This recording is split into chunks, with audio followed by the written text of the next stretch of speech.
Welcome to the night shift. Thank you for watching. Hit subscribe. I post 2 videos weekly. She was peeking at me from the other side of the island, staring up at me with wide, unblinking eyes and grinning. My wife has been peeking at me from around corners and behind furniture. It's gone from weird to terrifying. My wife, Lynn, and I have been together for 6 years and married for 11 months. Our entire history together has been very normal, and never once have I noticed any weird behaviours or red flags. I can't stress enough how out of character this whole thing is for her. Lynn is very kind, intelligent, and thoughtful. She's always been the no-nonsense type of person. Being childish or trying to scare me is not something she'd normally do. She doesn't even like watching horror movies. When we first started dating, she agreed to watch The Shining with me because she knew how much I loved horror. She was so scared that she didn't even make it through half of the movie before we had to turn it off. She isn't into anything creepy and has never been into pranks.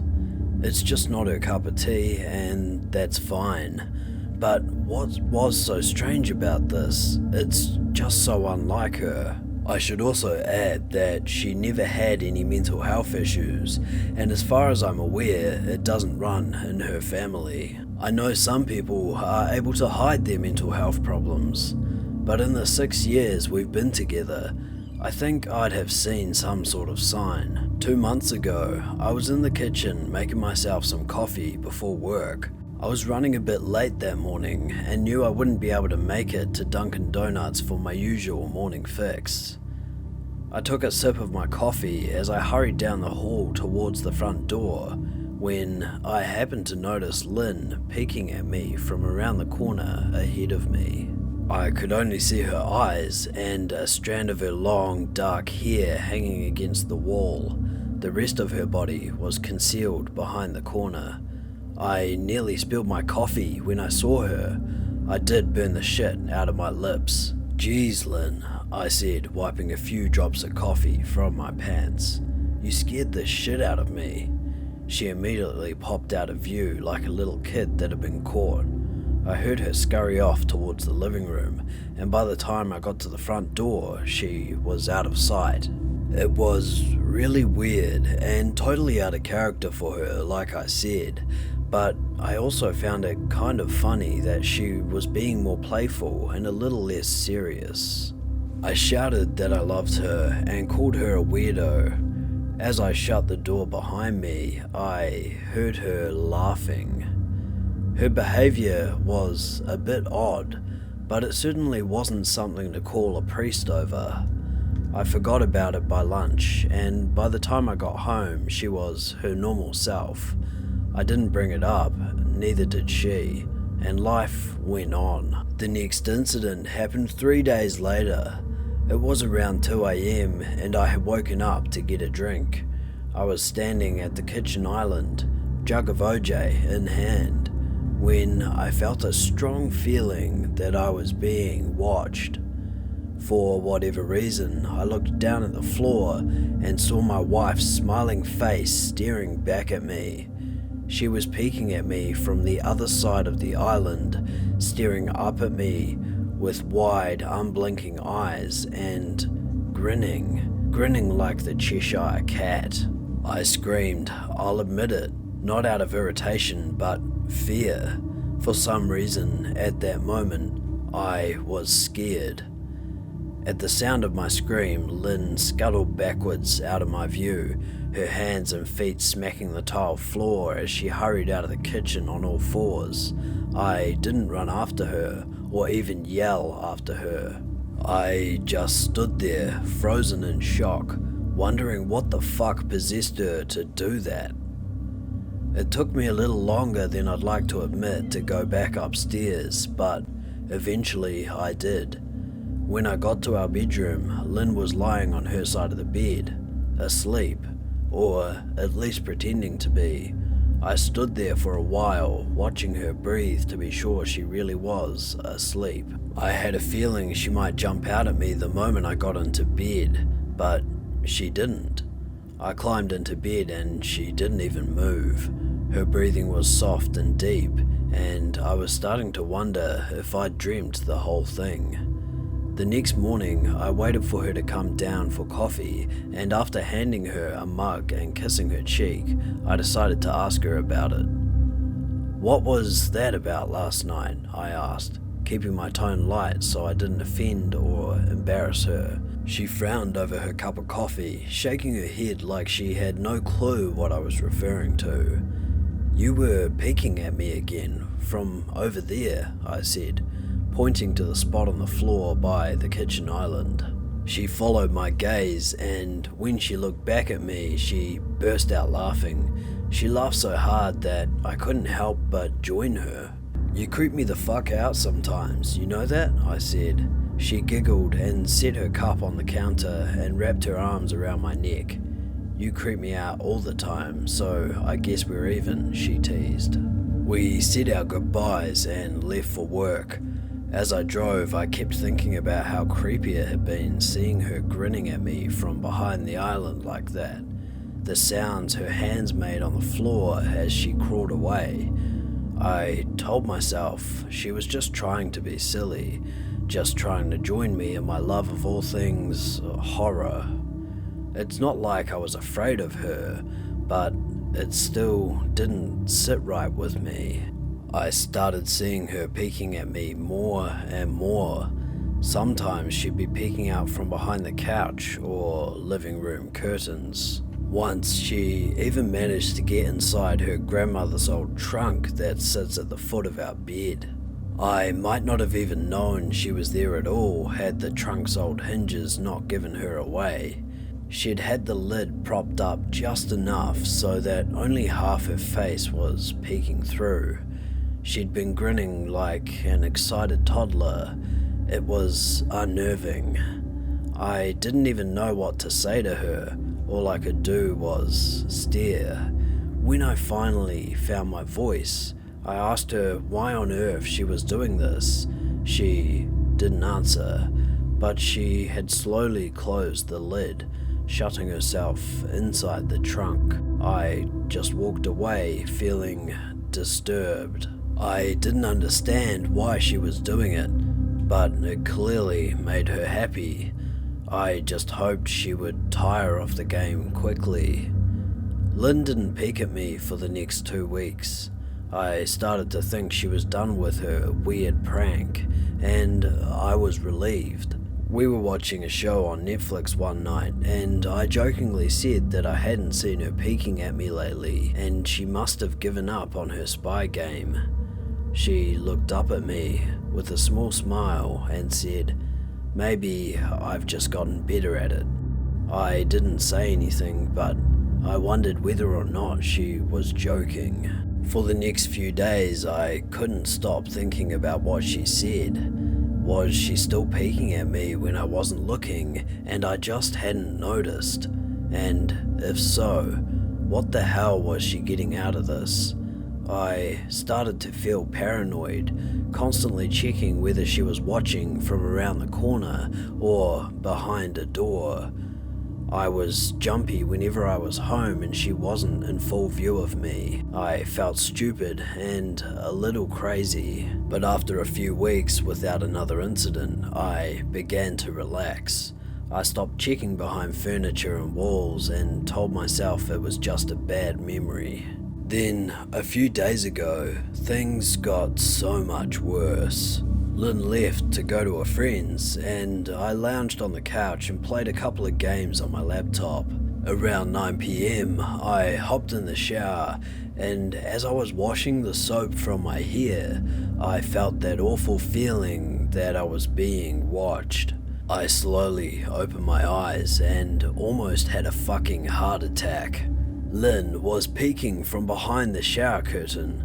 Her entire head stretched into the shower, leaving just her body outside. Her long, dark hair hung against the curtain, the ends dripping with water. Her mouth hung open in a terrible grin, eyes wide and red, as if she hadn't blinked in a while. I screamed and jumped back against the wall. She didn't move, nor did her smile waver. Her makeup ran down her cheeks in 2 black streaks. She looked giddy and completely deranged. I was fucking terrified. We stood like that for a few moments, neither of us saying a word.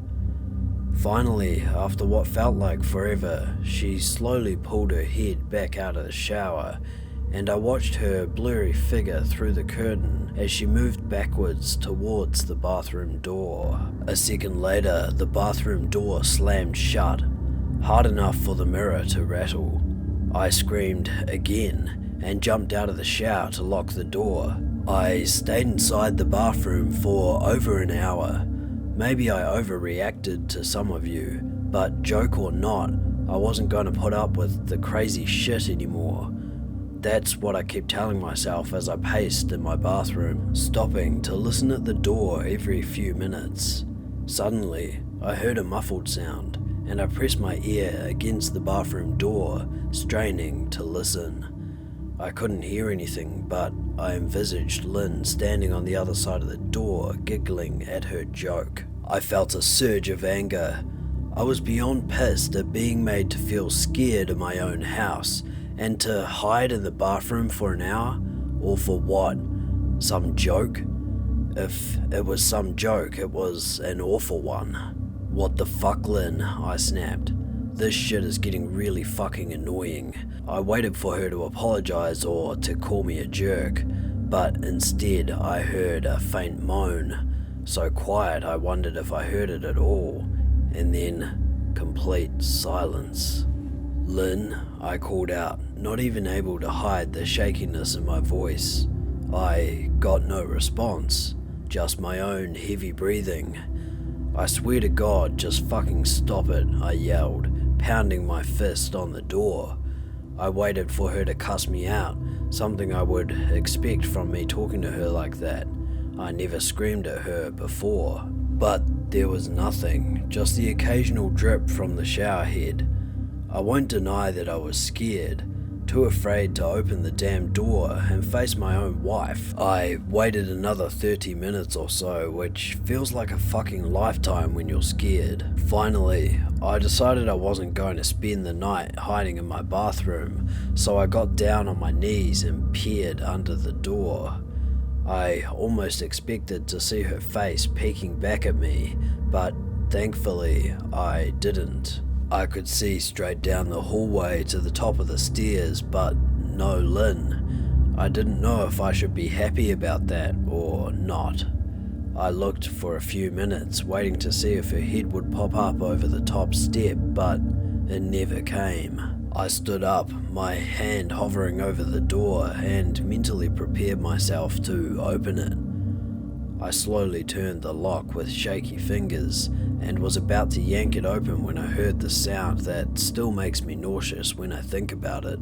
A moan, louder than before, but this time I was able to tell just where it was coming from. I turned my head to the closet door as if in slow motion and locked eyes with my wife, who was peeking out at me from the slight gap.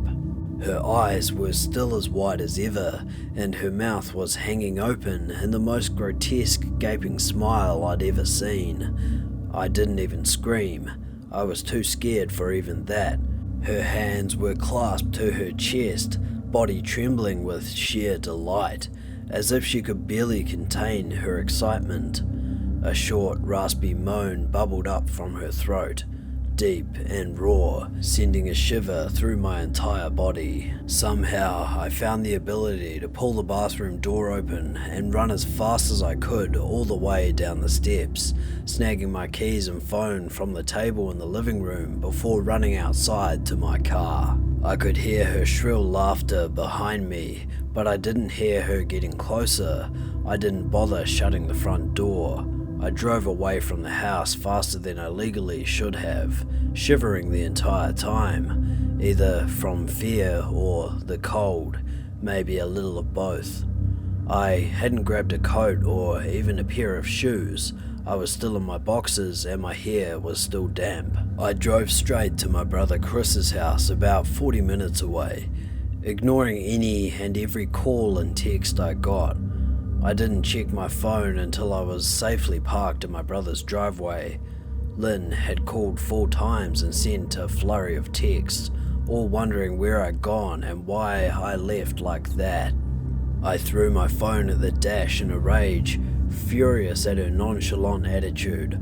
My brother and his wife were surprised to see me, especially dressed in a pair of boxers, but told me to stay as long as I needed. Chris lent me some clothes and asked what happened. I told him Lynn and I had a fight, but didn't get into the details. I didn't want him to think I was overreacting, leaving my wife over a prank, even if it was a strange one. I mean, hadn't I encouraged her for years to lighten up instead of being so serious all the time? I had wanted her to relax and loosen up, but this was definitely not what I had in mind. I tried to sleep on their sofa, but my brain wouldn't let me sleep. Every time I closed my eyes, I saw Lynn's face staring at me from inside the closet. Knowing she'd been in there with me the entire time made my skin crawl. She'd never left the fucking bathroom at all. Instead, she slipped inside the closet and slammed the bathroom door shut to fool me. The mere thought of going back home gave me anxiety. I tossed and turned, unable to sleep. Chris ended up giving me a sleeping pill so I was able to get a little rest. My sleep was filled with terrible dreams, all of Lynn's smiling face. I woke up just as the sun started to rise. My sore body ached from the sofa and I felt drained. I knew I'd have to give Lynn a call at some point, but I didn't know what to say to her. I wouldn't be going home unless she gave me her word she'd never do any more creepy shit. I just wanted my wife back. Her normal serious self never looked so good to me. I was contemplating calling her and telling her that when that familiar feeling came over me. I was being watched. I was staring at the ceiling, my heart in my throat. I didn't want to look away, but the longer I ignored the feeling, the worse it got. My eyes drifted away from the ceiling, almost on their own. Her face was pressed up against the window beside the couch, staring down at me with that gaping smile. Drool dribbled down her lips, leaving 2 long streaks down the glass. I didn't know how long she'd been there, but something told me she'd been there quite a while. Possibly all night. I didn't bother screaming, though I was afraid anger trumped any fear I felt at that moment. I jumped from the couch and pounded my palm against the glass. "Lynn, are you crazy? What the hell is wrong with you? Just go home," I shouted. "Now!" She didn't move, and her ghastly expression never changed. If anything, her smile only grew, as if she had never been more elated. I could hear Chris and his wife moving around upstairs. As if Lynn could hear them from her place outside, her head twitched slightly in their direction, and she began to close her mouth slowly. Chris called my name from upstairs, obviously concerned. I turned to see him and his wife Rebecca hurrying down the steps. When I turned back to the window, Lynn was gone. The only sign she'd been there at all was the streaks of drool still dripping down the glass. I tried explaining to Chris and Rebecca about waking up to see Lynn watching me through their window. They were skeptical. Who wouldn't be? Chris and I went outside to the spot in front of the window, but there were no footprints in the dirt, just a slight indent. Animal probably, Chris guessed, and I didn't argue.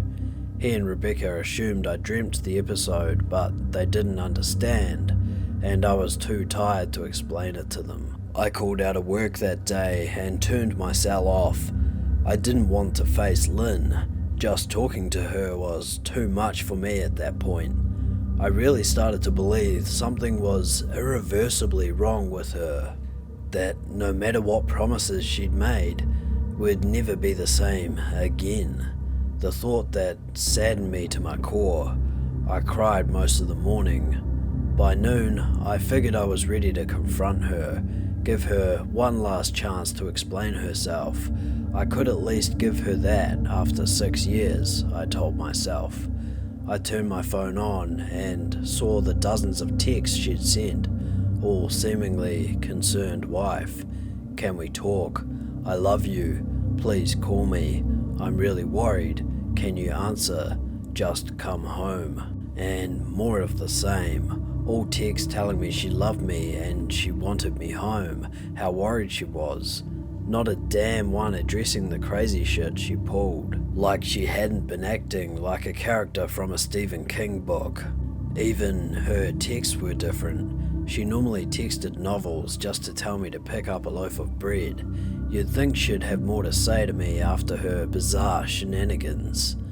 I know it probably seems childish to some of you who are miles away from this situation, but if you saw the way Lynn had looked at me, how she scampered away on all fours like some kind of wild animal, grinning at me from inside the closet like a lunatic, then I think you'd find my reaction was warranted. I ended up staying with Chris and Rebecca for another night. I didn't wake up yesterday until afternoon, and thankfully, I didn't see Lynn's face watching me through the window. I don't want to pry because it's not my place, but is this fight something that can be mended? Rebecca asked. She'd made us both a sandwich for lunch, and I knew she wanted to breach the subject without seeming to be nosy. I don't know, she's like a different person, I said, choosing my words carefully. I still wasn't ready for her and Chris to know the full extent of the batshit craziness I had been dealing with. People change, Ben, but she's still the same woman you married. Maybe you both just need to talk through your issues. Whatever's going on, I'm sure it can be fixed, she said, ever the peacemaker. I think it's beyond that now. I don't think talking would help. I just don't trust her, I said. The words stung in my heart. I missed and loved my wife, but how could I live with someone like that? Living in constant fear didn't sound too appealing. Lynn loves you. She has to be absolutely crushed, she said. I don't know about that, I said. Well, she certainly seemed like it to me. I've never seen her so upset, very much unlike the Lynn I know, Rebecca said, shaking her head sadly. It took a full minute for her words to really sink in, and when they did, I felt dread worming its way through my skin. Wait, what do you mean? You saw her? You saw Lynn? I asked, my mouth suddenly dry. Rebecca nodded casually, as if that fact wasn't nightmare fuel. Maybe for her, it wasn't. She stopped by this morning, just after Chris left for work, she said, cleaning the plates from the table. I didn't see her car though. Maybe she took an Uber or something. Beck, what did she say? Did she come inside? I asked, sweat starting to break out on my forehead. I began looking around, examining corners as though a predator lurked behind them. No, she just asked if you were awake yet, and I said that you weren't. I asked if she wanted me to wake you, but she said no, just said to let you sleep, she said as she washed the dishes. That's all? She didn't say anything else? I asked. No, she looked awful though, like she hadn't slept in days. I think you should call her. I got up from the table and thanked Rebecca for lunch. I felt a little bit better at the knowledge that at least she hadn't come inside. Still, I needed to double check that the doors were locked. I sat for a while trying to figure out what to do next. I didn't want to go home, but I felt that I owed it to Lynn to help her if I could. Hadn't I sworn an oath to love and honor her through sickness and in health? Clearly, she was very sick. If she was sick, which I truly believe she was, I had to try and get her help she needed, but I didn't even know where to start. I didn't want to call the police, and besides, what the hell was I gonna tell them? That my wife was peeking at me? That she was being creepy? As bizarre as she'd been, she still hadn't committed any crime. Not yet, anyway. The police would have probably said that I was overreacting, but this wasn't some prank. It felt wrong, dangerous even, like something sinister lurked beneath her smile. I knew as her husband I was well within my rights to have her committed, but what if she simply acted normal in their presence? She'd obviously been able to fool Rebecca into thinking she was just a concerned wife. As long as the doctors didn't find her a danger to herself or others, they'd have no choice but to release her after 72 hours.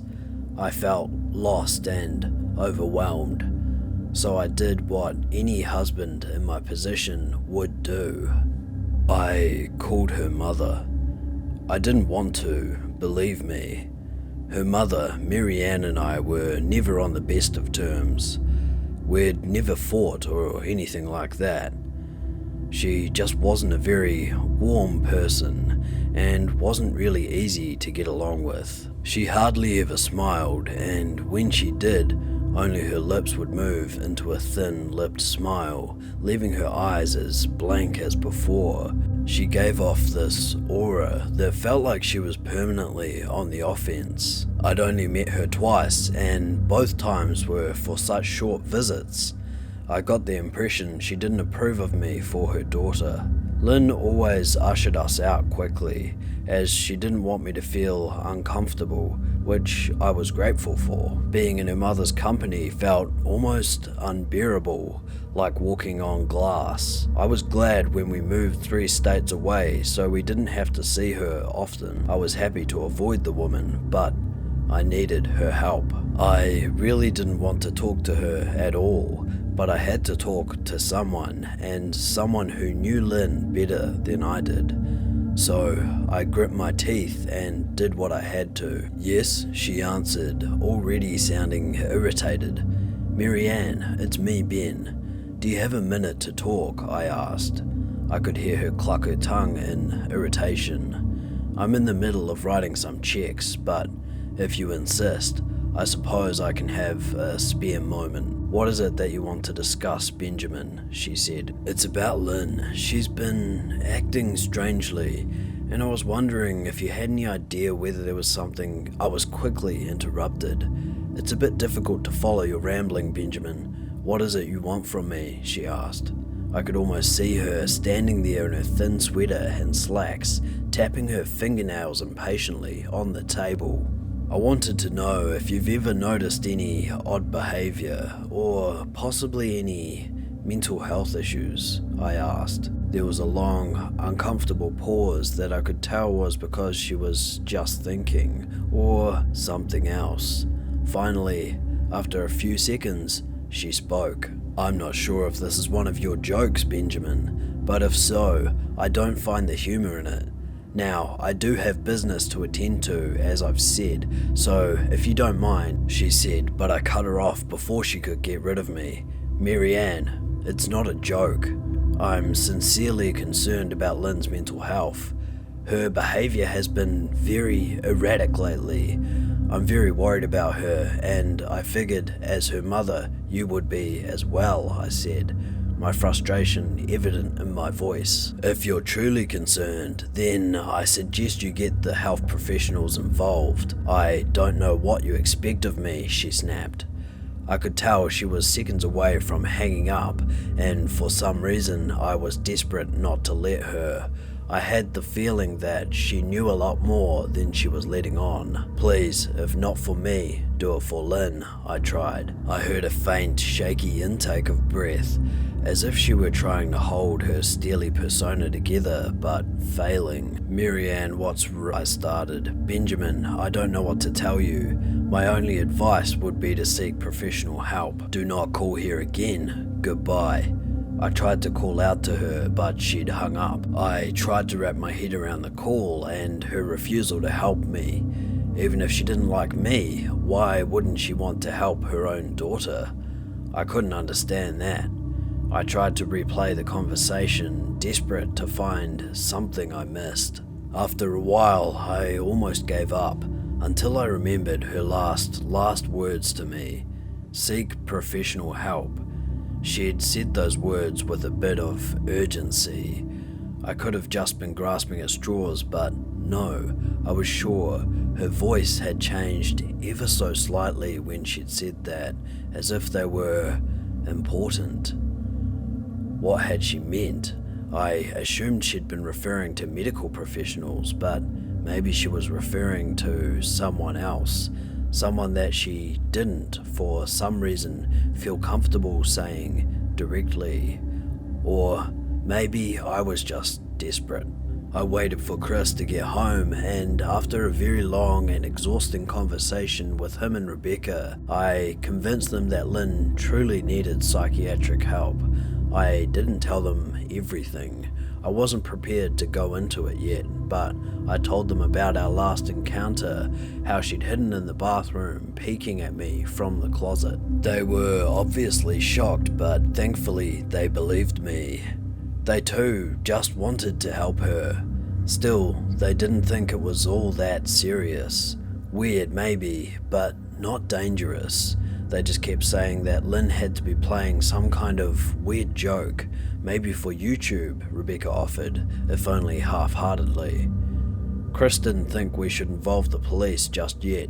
He offered instead to go with me, and I readily accepted. He reasoned that calmly talking to her and trying to coax her into going willingly was the best recourse. I agreed to do it his way. At least I wouldn't be going into that house alone. We drove over this morning, just after breakfast. There was no way I was going at night. When we pulled into the driveway, my stomach began doing somersaults. Her car wasn't there, but I still didn't let my guard down. The front door was ajar, and for a split second I thought we'd see her eyes staring through the gap. I was shaking and starting to sweat. Chris, however, was fine. He waited for me to open the door, his hands in his pockets like he was going on a fucking stroll through the park. I envied his ignorance. I pushed the door open and was immediately hit with the stench of rot. Chris smelled it too, and he walked in the house behind me with his nose scrunched up. "What do you guys use to clean the floors around here? Shit?" Chris mumbled. "Shut up," I said, my eyes darting around for any signs of Lynn. The house was deadly quiet and dark despite being 10 in the morning. All the curtains were closed up tight, refusing to allow any sunlight inside. If I hadn't left it just 2 days prior, I'd have thought the house to be abandoned. We moved through each room, carefully checking any place that she might hide, occasionally calling her name. "Why the fuck are you looking under the couch?" Chris asked eventually. "Aren't we looking for your wife?" He was looking at me like I was a moron. "Let's go upstairs," I whispered. He shook his head but followed me up the stairs to check the bathroom and spare bedroom. On the way up, my shoes crunched over pieces of glass that looked to be littered over a few of the steps. I noticed that one of Lynn and my wedding portraits that hung up on the wall in the staircase had been smashed. The frame hung crookedly, all the glass removed. I stared at the picture, a lump forming in my throat. We had taken the photo just after leaving the church, after saying our vows. She looked so beautiful in her white gown. I looked at Lynn's beautiful face. I never dreamed her face would ever be a source of terror for me. We climbed the rest of the steps and checked the spare bedroom, but it looked completely untouched. I was hesitant to go in the bathroom, my fear from that night coming back to me all at once. Chris noticed and offered to go in by himself, but I couldn't let him do that, so we walked in together. Checking the closet and the shower, the bathroom looked as if it hadn't been touched since the night I left. "I don't think she's here, Ben. Why don't you pack some clothes and we'll try come back tomorrow or something," Chris said. I nodded and went into our bedroom and shoved some clothes into a duffel bag.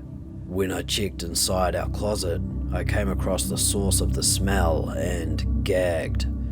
Chris took one look and lost all colour in his face. He had to go and stand by the stairs to get away from the sight and smell. I gazed down in shock at what lay inside my bedroom closet.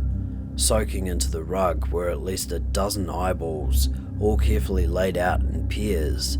Some were as large as a quarter, while others were as tiny as a marble. I stared down at the eyes she'd collected from small animals, and I wondered how she'd gotten them, and I shuddered at the thought. Man, I thought I had it bad with Becca's shoe addiction, but fuck me. Your wife's in here collecting eyeballs, Chris said, gagging. Ben, I think we should go, he called from the hall. I'm getting nauseous. All right. I grabbed my duffel bag and shut the closet door on my new nightmare. I stepped into the hall and took a deep breath of air. I could taste the rot on my tongue and couldn't help but gag. Who the fuck lines up eyeballs in the closet like that? Chris mumbled. I tried to tell you she needed help, I said. She doesn't need help, Ben. She needs a fucking exorcist, he said. You coming or what? I can't stand the smell any. His words died in his throat and his eyes grew wide with fear. I didn't ask him why. I could feel it. Someone was watching me, and I didn't think it was the eyes in the closet. I turned around, my eyes slowly scanning the bedroom. Christ, I whispered, as I finally saw what we'd missed. Under the bed, curled on her side, watching us with the excitement of a kid on Christmas morning, was my wife. She held her hands together just under her chin and they were shaking eagerly. Now that she knew she'd been found, I could hear the quiet noises she was making, a sort of hiccuping sound in her throat, as if the excitement was just too much for her. It was unnerving to say the least. Wide eyes and that same huge smile. Everything in me told me to run, but I forced it away. This was my wife. No matter how twisted, she was still the woman I married. I had to help her. Lynn, I said softly. She didn't respond, but her head bobbed back and forth in two quick little movements as if she were nodding. Baby, I just want to help, okay? Can you let me do that? I asked. I had taken a single step forward, approaching her like some kind of dangerous animal. I love you, Lynn, I said softly, taking another step closer. She let a tiny moan escape her wide-open mouth, and I had to resist the urge to run. Her shoulders were starting to quiver, and her eyes grew as large as saucers. I crouched down so I could see her better, and immediately saw the blood. Her hands were covered in it.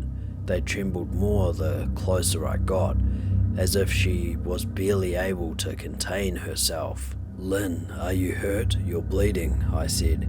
She bobbed her head again, her bloody fingers moving up and down as if they were playing an invisible piano. They occasionally grazed her chin, leaving smears of blood on her skin. I wanted to recoil in disgust. The smell that was coming off of her was revolting. I could feel the vomit trying to climb up my throat. Her lips were dry and stretched thin, blood seeping between the cracks. I knew she wouldn't come out on her own, but I didn't want to leave her in the state she was in. I scooted closer and reached out to her. The excited hiccuping sounds got louder and her hands shook, fingers flexing. It was then that I could see the blood oozing from between her fingers. Oh my God, Lynn, you're bleeding, I said. Instinctively, I reached out to take her hand, but before I could even touch her, her hand sprung out towards me. A sharp pain shot through my arm and I fell back on my ass. My arm burned, and I could see the blood dripping down onto the carpet. I looked back at her in shock and saw her grinning madly, her fingers clutching a large shard of glass. You all right in there? Chris asked from behind me. I turned my head slightly and nodded to him, cradling my arm to my chest. When I turned back to face Lynn, I saw her focus had shifted. She wasn't looking at me anymore, and she wasn't smiling anymore either. She was staring past me, her eyes glaring at Chris the way a hungry lion might stare at an antelope. Her mouth was still hanging open, but it was twisted into a snarl. I got onto my feet and began walking backwards down the hall, afraid to take my eyes off her. "Are you bleeding?" Chris asked. The moment the words left his mouth, Lynn started fast scooting out from under the bed, the glass shard still in her fist. "Chris, run, go," I yelled. He must have been too afraid to move, because a second later I felt my back bump into him. He was still standing at the top of the stairs, staring at the horror that was my wife. Lynn had crawled completely out from under the bed and stood in the bedroom doorway, her face twisted in rage. Her whole body was visibly tense. Blood ran down her fingers and onto the floor. "Jesus, Lynn," Chris said, "you are playing hide and seek." I reached back and pushed him towards the steps. "Move your ass, Chris," I said as quietly but firmly as I could. Lynn bobbed her head in fast, sharp motions and began to grin, stretching her mouth open wider and wider so that her chin seemed to touch her chest. I heard Chris mutter a prayer, and then he was running down the stairs. I stood at the top of the steps, stuck between the love for a woman who clearly needed serious help and self-preservation. "I only want to help," I said, choking back tears. Her eyes focused on me once again as she slowly lifted the glass, holding it out in front of her. And then she started sprinting towards me, grinning with utter excitement. Thankfully, my body took over and I flew down the stairs, skipping 2 or 3 at a time. I made it to the front door before I felt her leap onto my back, wrapping her arms around my neck, her open mouth next to my ear so I could hear those terrible hiccuping sounds up close. I shook her off me, knocking her to the floor. I felt a searing pain in my back as she went, but I tore open the front door and bolted to my car. Chris was standing in the front yard talking on the phone with the police. I didn't say a word. I just ran to my car and jumped in. Chris took the hint and followed me, still on the line with 911. I watched the rearview mirror, sure I'd see her there, running after us, but I never did.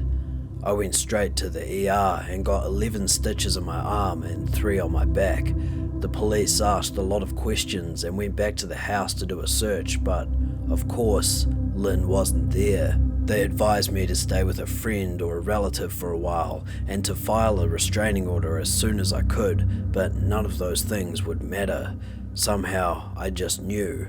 I dropped Chris off at home and went to a motel an hour away.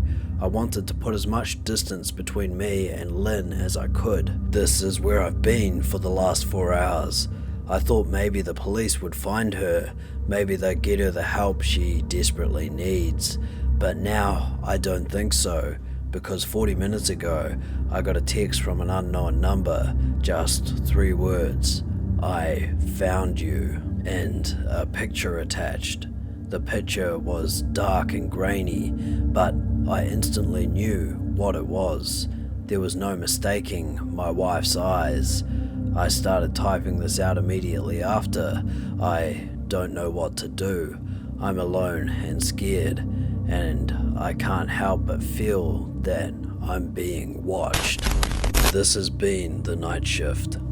If you enjoy this type of content, I post 2+ videos weekly. Hit subscribe, and I'll see you tomorrow night.